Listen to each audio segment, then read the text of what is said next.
আচ্ছা, আজকে আমরা ক্লাস 9 এর সামান্তরিকের ধর্ম অধ্যায়ের তো আমরা প্রথম উপপাদ্য যেটা রয়েছে কি আছে যে প্রমাণ করো কোন সামান্তরিকের প্রতিটা কর্ণ সামান্তরিকের দুটো সর্বসম ত্রিভুজে বিভক্ত করছে আর বিপরীত বাহুগুলির দৈর্ঘ্য সমান আর বিপরীত কোণগুলির দৈর্ঘ্য সমান। ঠিক আছে, কি বললাম? তো আজকে আমরা দেখবো যে উপপাদ্য কিভাবে না মুখস্থ করে কিভাবে সলভ করা যায়। ঠিক আছে, আজকে আমাদের এটা দেখতে হবে। চলো, তো একটু আমরা বইয়ের থেকে একটু আলাদা ভাবে করব, কারণ কি বইয়ে পয়েন্ট যেভাবে দিয়েছে আমরা সেভাবে কিন্তু করব না। ঠিক আছে, আমরা একটু আলাদা ভাবে করব। প্রথমে আমরা হেডিং করব সাধারণ নির্বাচন। সাধারণ নির্বাচন। আচ্ছা, এবার এখানে একটা আমি প্রশ্ন বলে দিই। ঠিক আছে, নির্বাচন না কিন্তু নির্বাচন, কারণ নির্বাচন ব্যাপারটা আছে ভোটের ব্যাপার, এটা ভোট, এখানে নির্বাচন। ঠিক আছে, তো খেয়াল থাকে যেন নির্বাচন না হয়ে যায় আবার ভুল করে। তো সাধারণ নির্বাচন, ঠিক আছে, নির্বাচন নাই কিন্তু। চলো কি লিখবো, এটা সাধারণ নির্বাচনটা কিছুই নয়। তো আমাদের এই প্রমাণ করাটা বাদ দিয়ে এইটুকুটা বাদ দিয়ে আমরা কি লিখবো, এখান থেকে এইটুকু যা আছে দেখে দেখে লিখে দেবো। ক্লিয়ার? আবার বলছি, ভাবুন এত বড় তো লিখতে আমি সময় একটা ব্যাপার থাকে, লিখছি তো তোমরা একটু মনে রাখবে যে এইখান থেকে এইটুকু পর্যন্ত সাধারণ নির্বাচন যা আছে হুবহু সেম, কোনো মুখস্থ কোনো গল্প নেই কিন্তু, বলে দিলাম। ঠিক আছে, তার মানে এইখান থেকে এইটুকু পর্যন্ত আমাদের যা আছে হুবহু টুকে দিলাম, মানে লিখে দিচ্ছি প্রশ্নটি লিখতে হবে। ব্যাস, ক্লিয়ার? এটা প্রশ্নটি লিখতে হবে মানে কি, যে এই প্রমাণ করাটা বাদ দিয়ে এইখান থেকে স্টার্ট করে এই পর্যন্ত যা আছে হুবহু টুকে দেবো, একদম জাস্ট একদম সেম টু সেম। ঠিক আছে, চলো এবার হচ্ছে আমরা যাচ্ছি চিত্র। চিত্র দেখি, দেখানো কি বলেছে, কোন সামান্তরিক, ওরা কিন্তু বলে যারা সামান্তরিক, তার মানে কি আমার এখানে মুখ চিত্রটা যে আমি স্যার অনেক অঙ্কে থাকে আমাদের চিত্র মুখস্থ রাখতে হয়, মনে যে ওই উপপাদ্যের কেমন চিত্র ছিল এমনটা না কিন্তু, মানে বলে দিচ্ছে ওরা যা বলবে কোশ্চেন আমরা সেইভাবে কিন্তু করব। ঠিক আছে, তাই কি বলছে, কোন সামান্তরিক, তার মানে কি হবে একটা সামান্তরিক চিহ্ন আঁকবো, চিত্র। ব্যাস, ক্লিয়ার? নাম দিদি এ বি সি ডি, একটা সামান্তরিক। ঠিক আছে, কি বললাম? তো দেখো এ বি সি এর সামান্তরিক। এবার বিশেষ নির্বাচন,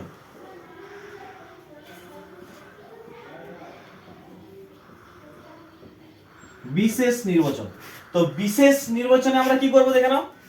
তো বিশেষ নির্বাচন মানে হচ্ছে তুমি এই যে যার কোশ্চেন দিয়েছে আর ছবিতে তুমি এঁকেছো, এটা থেকে তুমি কি বুঝছো, মানে নিজের বক্তব্য তোমাকে এখানে বিশেষ নির্বাচনে পেশ করতে হবে, আর কিছু না। কি আমি কি দেখতে পাচ্ছি যে এবিসিডি একটা সামান্তরিক, এ বি সি ডি হলো একটি সামান্তরিক। ঠিক আছে, কি বললাম? তার মানে কি এবিসিডি একটা সামান্তরিক যার একটু কর্ণগুলো আমরা একটু অ্যাড করে দিই, তাই তো? হ্যাঁ, এসি আর বিডি হলো কর্ণ। কর্ণ কি, যে একটা শীর্ষ মানে শীর্ষবিন্দু থেকে অপর শীর্ষবিন্দু যুক্ত হলে যেটা পাওয়া যায় সেটা হচ্ছে কর্ণ বলা হয়। তার মানে এসি আর বিডি হচ্ছে কর্ণ। তাহলে কি লিখবো, যার এসি ও বিডি হলো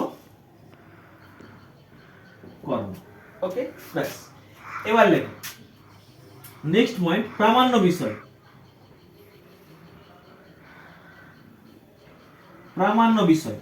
তো প্রামাণ্য বিষয়টা কি কি প্রমাণ করতে বলেছে আমাকে। তো তুমি দেখো এখানে প্রমাণ করতে কি বলেছে, 1 নম্বর 2 নম্বর 3 নম্বর। তো ওরা কথাই লিখেছে, আমি শর্টকাটে লিখব। কি, নাম্বার 1, প্রতিটি কর্ণ সামান্তরিককে দুটি সর্বসম ত্রিভুজে বিভক্ত করে। তার মানে কি এ বি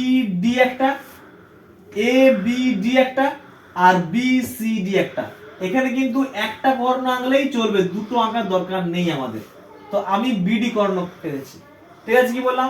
তার মানে কি এই একটা ত্রিভুজ, তার মানে ত্রিভুজ এ বি ডি সর্বসম ত্রিভুজ বি সি ডি। ক্লিয়ার? এটা মানে তো এটাই, প্রতিটি কর্ণ মানে এই একটা কর্ণ আর এই একটা কর্ণ।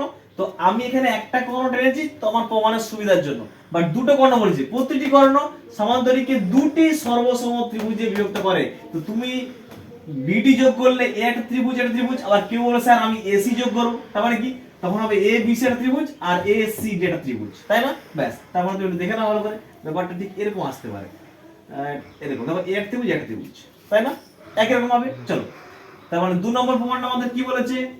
বলেছে বিপরীত বাহুগুলির দৈর্ঘ্য সমান। তার মানে কি, এই বাহুটার বিপরীত বাহু এটা, তার মানে এডি সঙ্গে বিসি সমান, ও এবং এবি সঙ্গে সিডি সমান, এবি সঙ্গে সিডি সমান। ক্লিয়ার? এটা বলেছে ওরা। আর কি বলেছে? বিপরীত কোণগুলির দৈর্ঘ্য সমান, তাই তো? তাহলে বিপরীত কোণ কোনটা? এই কোণটার সঙ্গে এই কোণটা বিপরীত কোণ, আবার এই কোণটার সঙ্গে এই কোণটা বিপরীত কোণ। ক্লিয়ার? চলো, তার মানে কি 3 নম্বর প্রমাণ আমাদের বলে দিয়েছে যে A B C equal to ADC ADC এবং BAD equal to BCD.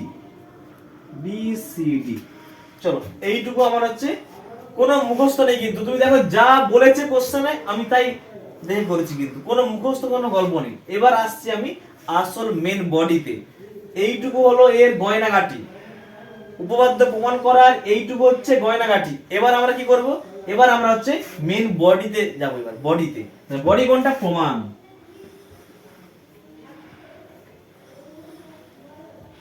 Body হচ্ছে প্রমাণ। ক্লিয়ার? চলো, তো প্রমাণটা আমরা কিভাবে করব একটু দেখে নিই আমরা। তো আমি বলেছিলাম যে উপপাদ্য প্রমাণ করতে গেলে সব সময় সর্বসম ব্যাপারটা একটু উঠে আসছে সব সময়। তো ক্লাস 7 এর সর্বসম চ্যাপ্টারটা যার ভালো মতো মানে ডিপলি জ্ঞান আছে আর যে ভালো করে প্র্যাকটিস করেছে শিখেছে, তার মানে তার কাছে ক্লাস 9 এর যে উপপাদ্যগুলো রয়েছে আমাদের সব উপপাদ্য দেখবে ম্যাক্সিমামটাই আমাদের কি এসে সর্বসমতা প্রমাণ করতে এসে। তো দেখো আমরা এখন কি করব? এই যে ফার্স্ট দেখো সর্বসম, প্রথম যে প্রমাণটা দিয়েছে সেটাই কিন্তু আমাদের সর্বসম প্রমাণ করতে বলে। তার মানে কি, এই ত্রিভুজটা সর্বসম প্রমাণ করতে বলেছে। যদি আমি এসি কর্ণটা আনতাম তার মানে এই বাহু এই ত্রিভুজটা আর এই ত্রিভুজটা সর্বসম আমাকে প্রমাণ করতে হতো। তাহলে যেহেতু আমি বিডি কোণ টেনেছি আমি, তার জন্য আমি এই ত্রিভুজটা আর এই ত্রিভুজটা আমি সর্বসম প্রমাণ করব। ক্লিয়ার? চলো, তাহলে ত্রিভুজ এবিডি ও ত্রিভুজ বিসিডি। ক্লিয়ার? চলো, এই দুটো ত্রিভুজের সর্বসম প্রমাণ করতে গেলে আমাকে দেখে নিতে হবে যে কি কি দেওয়া আছে। আগে কি কি দেওয়া আছে দেখো। তো ওরা বলে দিয়েছে কোন সমান্তরিকের, তুমি দেখো এখানটার উপর ফোকাস করো, এখানটার উপর কোন সমান্তরিকের, তার মানে কি সমান্তরিকে বিপরীত বাহু সমান ও সমান্তরাল। ঠিক আছে? তার মানে আমরা বলতে পারবো এই বাহুটার সঙ্গে এই বাহুটা সমান, তাই তো? এবার দেখো একটা বলছো না, কোন সমান্তরিকের এর বিপরীত বাহুগুলির দৈর্ঘ্য সমান্তরালটি বলেই দিয়েছে তোমাকে, মানে এটা প্রমাণ করতে বলেছে। তুমি আগেই এইটার সঙ্গে এইটা করো তুমি সমান, তাহলে কিন্তু হবে না উপপাদ্যটা। ঠিক আছে? কি বললাম? কারণ এইটার সঙ্গে এটা সমান তোমাকে প্রমাণ করতে হবে, তার আগে তুমি বলতে পারবে না কিন্তু। ঠিক আছে? তো এছাড়া আমরা কিভাবে প্রমাণ করব? এই যে দুটো ত্রিভুজ আমরা ধরেছি, এই দুটো ত্রিভুজকে তুমি কিভাবে সর্বসম দেখাবে? ঠিক আছে? কিভাবে সর্বসম দেখানো যায় বলো? ত্রিভুজ এবিডি একটা ত্রিভুজ আর বিসি একটা ত্রিভুজ। এই ত্রিভুজের তুমি একটা কিন্তু পাচ্ছ, তুমি দেখো বিডি কিন্তু একটা কর্ণ, কারণ এই ত্রিভুজ তৈরি করতে হলে গেছে তুমি দেখো বিডি বাহুটা, আবার এই ত্রিভুজ তৈরি করতে হলে গেছে বিডি কমন দেওয়াল। অ্যাকচুয়ালি এখানে যদি একটা দেওয়াল তুলে দিই, তারপর ওই রুমটার আর এই রুমটার কমন দেওয়াল কোনটা হবে? এই মাঝখানে একটা, ঠিক তো? তাহলে আমাদের এই ত্রিভুজটা আর এই ত্রিভুজটা তৈরি করতে কমন যেটা কোনটা লিখেছে বলো? বিডি। এখানে কিন্তু বিডি, তাই তো? এছাড়া আর হয়তো, ঠিক আছে, তার মানে যে বিডি কর্ণ। ঠিক আছে? এবার তো কি বলছি আমরা, তো আবার এই কোণটার সঙ্গে এই কোণটা কি কোণ? একান্তর কোণ না? আবার দেখো এই কোণটার সঙ্গে এই কোণটা কি কোণ? একান্তর কোণ। কারণ একান্তর কোণ কাকে বলবো? যে যদি দুটো সমান্তরাল সরেখা একটা সরেখায় ছেদ করে, তার মানে এই কোণটার সঙ্গে এই কোণটা সমান হয়, তাই না? একান্তর কোণ। ব্যাস। তো নাম্বার 1 আর কি লিখবো? ADB angle ADB equal to এই কোণটার সঙ্গে কোণটা সমান, এইটা সমান, তার মানে ডিবিসি।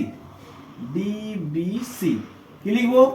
এডি সমান্তরাল বিসি, এডি সমান্তরাল বিসি। আর ছেদ করেছে কোনটা? বিডি, ছেদ করেছে বিডি। ঠিক আছে, কি বললাম? এডিবি এর একান্ত কোণ ডিবিসি, তাই না? আর ছেদ করেছে কোনটা? বিডি, এডি সমান্তরাল বিসি। আবার 2 নম্বর দেখো,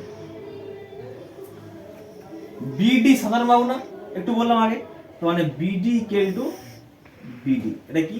সাধারণ বাহু। ঠিক আছে, আবার দেখো, এই কোণটার সঙ্গে এই কোণটা সমান না, একান্তর কোণ, তাহলে কি লিখবো আমরা? এ BD 3 number, A BD equal to BDC, তাই না? বিডিসি, এটা কি লিখবো? এবি সমান্তরাল সিডি, এবি সমান্তরাল সিডি, আর কি? বিডি ছেদক। ঠিক আছে, কি বললাম? চলো এবার দেখো, তার মানে 3টে কন্ডিশন সর্বসম প্রমাণ করতে হলে 3টে কন্ডিশন লাগে। এখানে আমি কি কি পেয়েছি? অ্যাঙ্গেল পেয়েছি, সাইড পেয়েছি, অ্যাঙ্গেল পেয়েছি। তার মানে কি? অতএব ত্রিভুজ এবিডি সর্বসম ত্রিভুজ বিসিডি, বিসিডি, তাই না? কোন শর্তে? কোন শর্তে বলো? কোন শর্তে? Angle side angle, angle side angle শর্তে। তুমি দেখো তো একটা প্রমাণ আমার পেয়েছি কিনা? ফার্স্ট প্রমাণটা পেয়েছি 1 নম্বর, তাহলে কি লিখবো? এটা 1 নম্বর দেবো, প্রমাণিত।